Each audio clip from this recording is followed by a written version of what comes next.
Breaking news చూస్తున్నాం. రష్యాలో భారీ భూకంపం సంభవించింది. రిక్టార్ స్కేల్ పైన భూకంప తీవ్రత 7.8గా నమోదైంది. పెట్రోప్లావోవ్స్ కమచ్కాస్కీ ప్రాంతంలో ఈ భూకంపం సంభవించింది. భూకంప కేంద్రాన్ని 10 కిలోమీటర్ల దూరంలో ఉన్నట్టుగా గుర్తించారు. భూమి లోపల రష్యాకు సునామీ హెచ్చరికలు కూడా జారీ చేశారు అధికారులు. ఇండోనేషియాలో కూడా 6.1 తీవ్రతతో భూమి కంపించింది. ఇక వరుస భూకంపాలతో ప్రపంచ దేశాలు వణికిపోతున్నాయి. మనం చూస్తున్నటువంటి ఈ బ్రేకింగ్ న్యూస్ లో బిగ్గెస్ట్ హ్యాపెనింగ్ 7.8 మీరు చూడండి.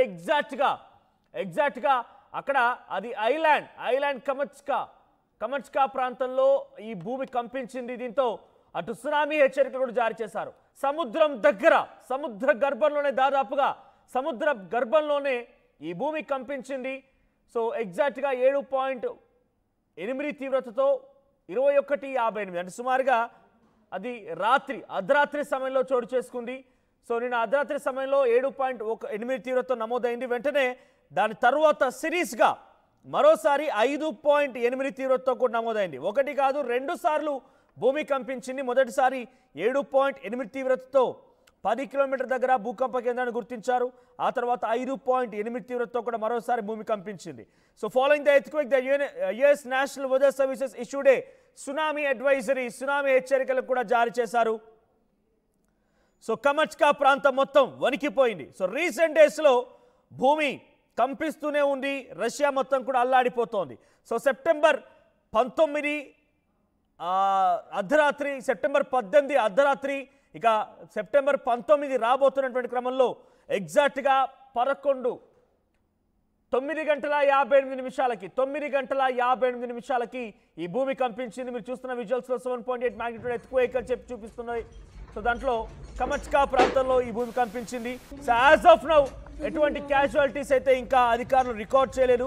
So it's coast of Kamchatka peninsula, కమచ్కాకు సంబంధించినటువంటి ఆ పెనిన్సులా దగ్గర చోటు చేసుకుంది. సో సునామీ అడ్వైజరీస్ కూడా ఇష్యూ చేశారు. సో దాని తర్వాత పెద్ద ఎత్తున అటు యుఎస్ వెస్ట్ కోస్ట్, హవాయి వీళ్ళందరూ కూడా రంగంలోకి దిగాయి. సో పెద్ద ఎత్తున అక్కడికి ఎస్డిఆర్ఎఫ్ సిబ్బంది, అటువైపు నుంచి నేషనల్ డిజాస్టర్ రెస్పాన్స్ ఫోర్సెస్ కూడా, రష్యన్ డిజాస్టర్ రెస్పాన్స్ ఫోర్స్ కూడా రంగంలోకి దిగాయి. సో సెప్టెంబర్ 13న కూడా ఇదే స్థాయిలో ఒకసారి భూమి కంపించింది 7.4 తీవ్రతతో. అప్పుడు కూడా కమచ్కా ప్రాంతంలోనే సుమారుగా అప్పుడు 40 మంది మరణించినట్టు తెలుస్తోంది. సో సుమారుగా ఆ వరుస భూకంపాలు రష్యా ప్రాంతాన్ని కొంత అల్లాడిస్తూ ఉన్నాయి. సో అంతకంటే ముందు జూలై 30న కూడా 8.8 తీవ్రతతో భూమి కంపించింది. 80 మంది మరణిస్తే 25 మందికి చాలా తీవ్రంగా గాయాలయ్యాయి. జూలై 30న 8.8 తీవ్రతతో భూమి కంపించింది. So it is a massive earthquake, one of the largest ever recorded in Russia, and it generated tsunami. So అక్కడ సునామీ హెచ్చరికలు అప్పుడు కూడా జారీ చేశారు. సో ఇప్పుడు నమోదైంది 7.8, ఎగ్జాక్ట్గా నెల రోజుల క్రితం నమోదైంది 8.8 తీవ్రతతో ఒక భారీ భూకంపం నమోదైంది. ఒకసారి అక్కడ భూకంపం తర్వాత ఎటువంటి సిచ్యువేషన్ నెలకొందో ఒకసారి విజువల్స్ చూద్దాం.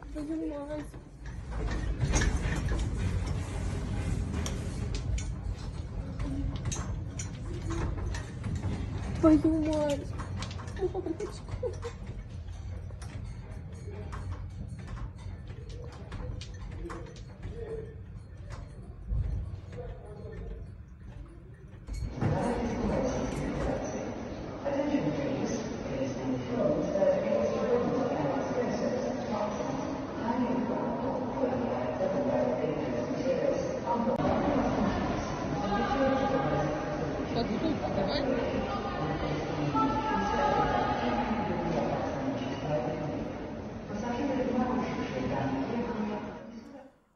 Right, as per their governor directions.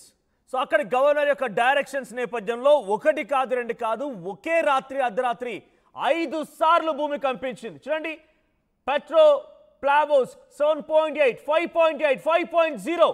మీరు కింద నుంచి గమనిస్తే మొదట 7.8, 5.8, 5.0, ఆ తర్వాత మరోటి. సో 1 కాదు 2 కాదు, ఏకంగా 5 సార్లు భూమి కంపించింది. 4.5, 7.8, 5.8, 5.4, 5.2, 5 సార్లు భూమి కంపించడంతో సునామీ హెచ్చరికలను జారీ చేశారు. సో 7.80 ఇది చాలా తీవ్రమైనటువంటి భూకంపంగా రష్యన్ అధికారులు వాళ్ళు మాట్లాడుతూ ఉన్నారు. గవర్నర్ అక్కడ ఉన్నటువంటి వ్లాదిమిర్ సోల్జో ఆయన చెప్తున్న వివరాల మేరకి సునామీ హెచ్చరికలను జారీ చేసినట్టు తెలుస్తోంది. 7.8 తీవ్రతతో Petropavlovsk Kamchatka region eastern coast of Russia ఆ ప్రాంతంలో ఈ భూమి కంపించింది. ఏకంగా సముద్ర గర్భానికి చాలా సమీపంగా చాలా దగ్గరగా భూమి కంపించడంతో అందరూ కూడా ఒక్కసారిగా సునామీ హెచ్చరికలు జారీ చేశారు. సో టెలిగ్రామింగ్ మెసేజింగ్ యాప్ ద్వారా వ్లాదిమిర్ సోల్జో ఒక మెసేజ్ని పాస్ చేశారు. ప్రజలంతా అప్రమత్తంగా ఉండండి, కొంత జాగ్రత్తలు తీసుకోండి, చాలా చోట్ల పెద్ద ఎత్తున ఆస్తి నష్టం జరిగింది. సో ఎమర్జెన్సీ టీమ్స్ యాక్టివ్గా ఉన్నాయి, స్టేట్ హై రేంజెస్ కూడా యాక్టివ్గా ఉన్నాయి. సో పెనిన్సులా నియర్ బై ఉన్నటువంటి ఈస్ట్ షోర్లో ఉన్నటువంటి అందరూ కూడా అలర్ట్గా ఉండాలని చెప్పి ఆదేశాలు జారీ చేస్తూ అటు Bering Sea and Pacific Ocean so ఈ సమీపంగా ఉన్నటువంటి ప్రాంత ప్రజలు మొత్తం కూడా అలర్ట్గా ఉండాలి, సునామీ హెచ్చరికలు జారీ అయ్యాయని చెప్పి అధికారులు చెప్తున్నారు. So Kuril island chain so వాళ్ళంతా కూడా ఎక్కడ సునామీ హెచ్చరికలు జారీ చేశారంటే Kuril island north of Japan. Emergency ministry చెప్తున్న ప్రకారంగా కురిల్ ఐలాండ్ దగ్గర నార్త్ ఆఫ్ జపాన్ దగ్గర ఈ సునామీ వచ్చే అవకాశం ఉందట. So US national weather service and Pacific tsunami warning center కూడా ఒక అడ్వైజరీని జారీ చేసింది. అలస్కా ప్రాంతం నుంచి అలస్కా వరకు కూడా పెద్ద ఎత్తున ఈ అలస్కా సిచ్యువేషన్ దగ్గర నుంచి కూడా భూమి కంపించే అవకాశం ఉందని చెప్తున్నారు. సో గతంలో 8.8 తీవ్రతతో జూలై 30 నమోదైతే ఇప్పుడు 7.8 తీవ్రతతో మరోసారి ఇదే ప్రాంతాన్ని భూకంపం ఒక్కసారిగా ప్రకంపనలు రేపిందని చెప్పాలి. ఎస్, నా కొలీగ్ సచిన్ జాయిన్ అవుతాను నాతో పాటుగా. సచిన్, రష్యాలో వరుస భూకంపాలు జూలై 30, సెప్టెంబర్ 13 అండ్ సెప్టెంబర్ 18 వరుస భూకంపాలు. ఈరోజు ఒకరోజే ఏకంగా 5 సార్లు భూమి కంపించింది. 4.8, 7.8, 5.8, 5.4 అండ్ 5.2. సో 5 సార్లు భూమి కంపించింది. సో ఈ భూకంపాల నేపథ్యంలో సునామీ హెచ్చరికలు జారీ చేశారు. సో కమచ్కాలో ఎలా ఈ సిచ్యువేషన్ నెలకొంది, అప్డేట్స్ ఏంటి? ఎప్పుడైనా మనోజ్ ఒకసారి భూకంపం సంబంధించిందంటే దానికి సంబంధించి ఆఫ్టర్ షాక్స్ అంటూ ఉంటారు. ఈ ఆఫ్టర్ షాక్స్ అనేవి కంటిన్యూ అవుతాయి. ప్రస్తుతం రష్యాలో ఎటువంటి పరిస్థితి ఉందని ఇక్కడ భూకంపాలు సంభవించడానికి మెయిన్ రీజన్ వచ్చేసి ఇది పసిఫిక్ రింగ్ ఆఫ్ ఫైర్ లో ఉంటుంది. ఇక్కడ ఈ ప్రదేశం గురించి మాట్లాడుకుంటే భూమి మీద అత్యంత యాక్టివ్ ఎర్త్ క్వేక్ రావడానికి అంటే యాక్టివిటీ ఎక్కువ ఉంటుంది ఇక్కడ, మరి ముఖ్యంగా అగ్నిపర్వత ప్రాంతం కూడా. సో ఇక్కడ కంచట్కా ద్వీపకల్పానికి సంబంధించి మాట్లాడుకునే క్రమంలో పసిఫిక్ ఉంటుంది. చెప్పి ఒకదానికి మరొకటి ఎప్పటికీ ఢీ కొడుతూ ఉంటాయి, రాపిడికి గురవుతూ ఉంటాయి. ఈ కదలికల నేపథ్యం నుండి ఇక్కడ భూకంపాలు ఎక్కువగా ఏర్పడుతూ ఉంటాయి. ఇదిలా ఉంటే ఇండోనేషియాలో కూడా భూకంపం సంభవించింది. అనేది ఇక్కడ భవనాలు ఊగిపోవడానికి కారణం కావచ్చు, లేకపోతే ప్రజలు బయటకు వచ్చిన నేపథ్యం అంటే దాదాపుగా 7.8 తీవ్రతతో వచ్చింది. కాబట్టి ఎప్పుడైతే సబ్జెక్ట్ కనెక్షన్ ఇలా వచ్చిన సందర్భంలో ఆటోమేటిక్ గా సునామీ హెచ్చరికలు జారీ చేస్తారు. అది కూడా ఆ ప్రాంతం ఏర్పడిన ప్రాంతానికి సంబంధించి ఎంత చెరువుగా ఉంది అనేది ఆధారం చేసుకొని. సో ప్రస్తుతం ఇది పెట్రోప్లావోవ్స్క్ అలాగే కమ్చాట్స్కీ రీజన్ లో వచ్చిన ప్రకంపనవి. ఈ నేపథ్యంలో భూకంప కేంద్రం 10 కిలోమీటర్ల దూరంలో ఉందని చెప్పి యుఎస్ జియోలాజికల్ ఆఫ్టర్ షాక్స్ కూడా కంటిన్యూ అయ్యాయి. ఈ నేపథ్యంలో 5 సార్లు స్వల్ప ప్రకంపనలు సంభవించిన పరిస్థితి. అండ్ రష్యాకి సంబంధించిన అన్నిటిగా గత కొద్ది రోజులుగా ఈ భూకంపాలు ఇంకా చెప్పాలంటే వరుస భూకంపాలు వెంటాడుతూనే ఉన్నాయని చెప్పుకోవాలి. సో ఈ క్రమంలోనే రష్యా ప్రభుత్వం కూడా అలర్ట్ అయింది. లాస్ట్ కూడా కంటిన్యూ అయిన పరిస్థితి ఉందనే చెప్పుకోవచ్చు. సో ఇప్పుడు కూడా అటువంటి పరిస్థితి ఉంటుంది అని చెప్పి అంచనా నేపథ్యంలో ఆ తీర ప్రాంత ప్రజల్ని అలర్ట్ చేయడం జరిగింది. Thank you Sachin. సో మొత్తంగా ఇండోనేషియాలో కూడా ఈ భూమి కంపించినట్టు తెలుస్తోంది. 6.1 తీవ్రతతో భూమి కంపించింది. సో ప్రస్తుతానికి రష్యాలో వరుస భూకంపాలు ప్రజల్ని భయభ్రాంతకు గురి చేస్తున్నాయి.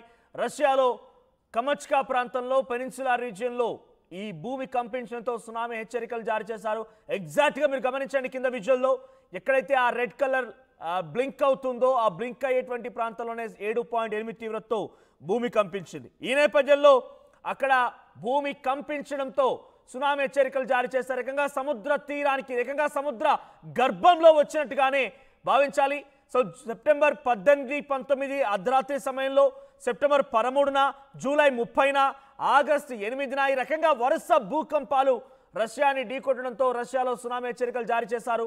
సో ఇప్పటికే కురిల్ ఐలాండ్ దగ్గర and northern part of Japan దగ్గర భూకంపం వచ్చే అవకాశం ఉందని అక్కడ సునామీ వచ్చే అవకాశం ఉందని చెప్పి అధికారులు హెచ్చరికలు జారీ చేసి అధికారులని రంగంలోకి దించారు. సో ఎప్పటికప్పుడు ప్రజలందరూ కూడా సురక్షిత ప్రాంతాలు తరలించే ప్రయత్నం చేస్తున్నారు. సో ఈ భారీ భూకంపానికి సంబంధించి ఎటువంటి పరిస్థితి నెలకొన్నా, ఎటువంటి సిచ్యువేషన్ నెలకొని ఇంకా అఫీషియల్గా అధికారులు వెల్లడించలేదు. బట్ బిఫోర్ దాట్ 8.8 తీవ్రత నమోదైనటువంటి ఆ సిచ్యువేషన్లో జూలై 30న ఇదే ప్రాంతంలో భూమి కంపిస్తే 80 మంది మరణిస్తే 25 మందికి చాలా తీవ్రంగా గాయాలయ్యాయి. ఆ తర్వాత సెప్టెంబర్ 13న 40 మంది మరణిస్తే దాంట్లో కొన్ని వందలాది మందికి చాలా తీవ్రంగా గాయాలయ్యాయి. ఇప్పుడు అద్రా జరిగినటువంటి ఈ భూకంపానికి సంబంధించి ఇంకా ఎటువంటి అప్డేట్స్ లేవు. అక్కడ ఇంకా అధికారులు ఎటువంటి విషయాలను అధికారికంగా వెల్లడించలేదు. బట్ యాజ్ ఆఫ్ నౌ వస్తున్నటువంటి రష్యన్ టైమ్స్ ఇతరత్ర మీడియా కథనాల మేరకి అక్కడ వచ్చినటువంటి భూకంప తీవ్రత ఈసారి మరణాల సంఖ్య కూడా భారీగానే ఉండే అవకాశం ఉంది. ఆస్తి నష్టం అయితే చాలా భారీగా జరిగిందని చెప్తున్నారు. సో సునామీ హెచ్చరిక కూడా జారీ చేశారు కాబట్టి రష్యా కొంత అలర్ట్లో ఉంది, రష్యా కొంత అప్రమత్తమైంది. సో అక్కడ సిచ్యువేషన్ మాత్రం కొంత భయానకంగానే కనిపిస్తుంది. ఒకసారి భూకంపం తర్వాత అక్కడ ఎటువంటి సిచ్యువేషన్ నెలకొంది, ఒకసారి ఆ విజువల్స్ చూద్దాం.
Твою мать.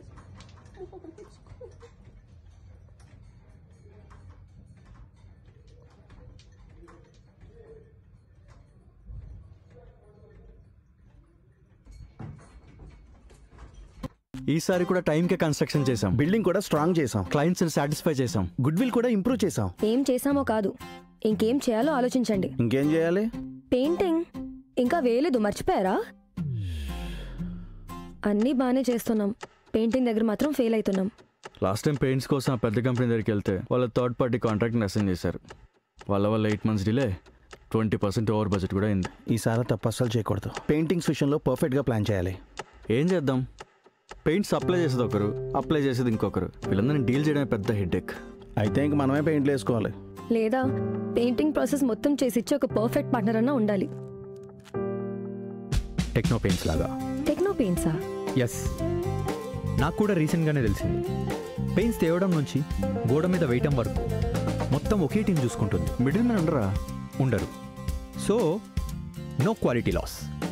5,000+ స్కిల్ పెయింటర్స్తో 1250+ corporate projects, 26,000+ government schools paint చేశారు. అది కూడా all over India. Wow, third parties కూడా ఉంటారు కాబట్టి మనకు డెడ్ లైన్స్తో కూడా ప్రాబ్లం ఉండదు.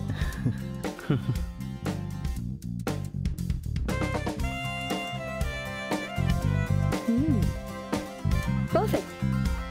From the factory to the wall, Techno Paints does it all.